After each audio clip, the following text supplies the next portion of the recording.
अच्छा, अक्सर ऐसा होता है कि हम लोग बाज़ार में, मार्केट में सामान ख़रीदने जाते हैं। सामान ख़रीदने के बाद तो वो दुकानदार जो है वो बिल बना के देता है। उस बिल पे अक्सर लिखा होता है कि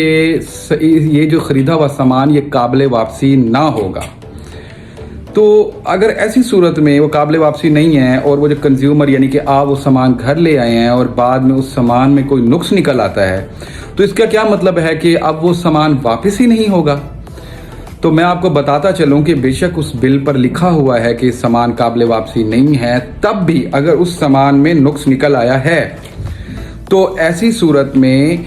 बिल्कुल वो दुकानदार आपको वो सामान तब्दील करके देगा या जो आपने उसके पेमेंट किया वो वापस करेगा। वो किस तरह, मैं आपको बताता चलूँ कि सबसे पहले तो आप उस दुकान पे जाके उससे तहम्मुल से बात करें कि भाई इस तरह मेरे सामान में नुक्स है तो तुम मुझे चेंज कर दो, तब्दील कर दो या मेरी पेमेंट वापस कर दो। अगर तो वो कर देता तो फिर तो वेल एंड गुड है। अगर वो नहीं करता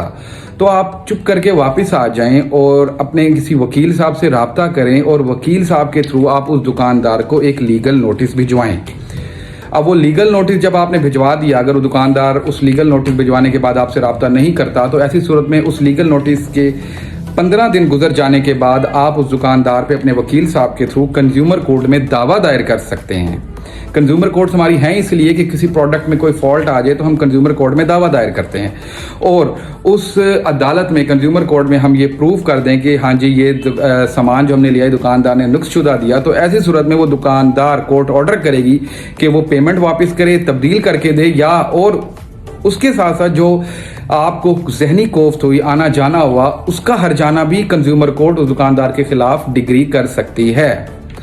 तो मजीद इस तरह की वीडियोस देखने के लिए भाई के चैनल को सब्सक्राइब करें, लाइक करें, कमेंट करें।